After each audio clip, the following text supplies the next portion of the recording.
కూటమి ప్రభుత్వం అధికారంలోకి వచ్చిన తర్వాత వైఎస్ఆర్సీపీ నేతలపై కేసులు, అరెస్టుల పరంపర కొనసాగుతోంది. ముఖ్యంగా సోషల్ మీడియాలో వైసీపీ తరపున చురుకుగా వ్యవహరించిన పలువురు వ్యక్తులపై చట్టపరమైన చర్యలు తీసుకుంటూ ప్రభుత్వం కఠిన వైఖరి అవలంబిస్తున్నట్లు తాజా ఘటనలు స్పష్టం చేస్తున్నాయి.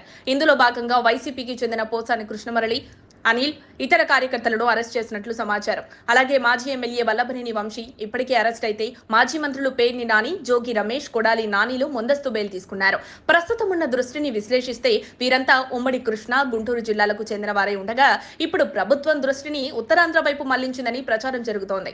శ్రీకాకుళం జిల్లాకు చెందిన మాజీ మంత్రి సిదిరి అప్పలరాజు, ఎమ్మెల్సీ దువ్వాడ శ్రీనివాసులపై కూడా కేసులు నమోదు కావడంతో వీరే తదుపరి లక్ష్యమని భావిస్తున్నారు. సిదిరి అప్పలరాజు మాట్లాడుతూ తానేదైనా వ్యాఖ్య చేస్తే వెంటనే అరెస్టు చేస్తారన్న భయం తనకుందని చెబుతున్నారు.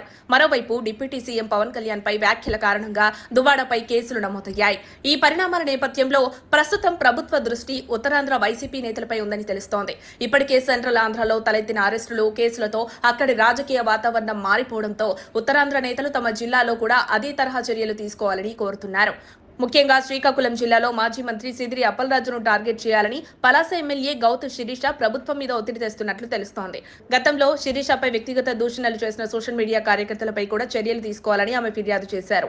మొత్తంగా చూస్తే రాజకీయ వ్యూహంలో కూటమి ప్రభుత్వం ఒక దశను పూర్తి చేసి మరో కొత్త దశలోకి అడుగు పెడుతోంది. ఈ మార్పుల నేపథ్యంలో కేసులు, అరెస్టులు, వ్యూహాత్మక దాడులు చూస్తుంటే తదుపరి రాజకీయ దశకు ముందుగా ఒక ప్రణాళికను రూపొందించడానికి కూటమి ప్రభుత్వం సిద్ధమైనట్లు తెలుస్తోంది.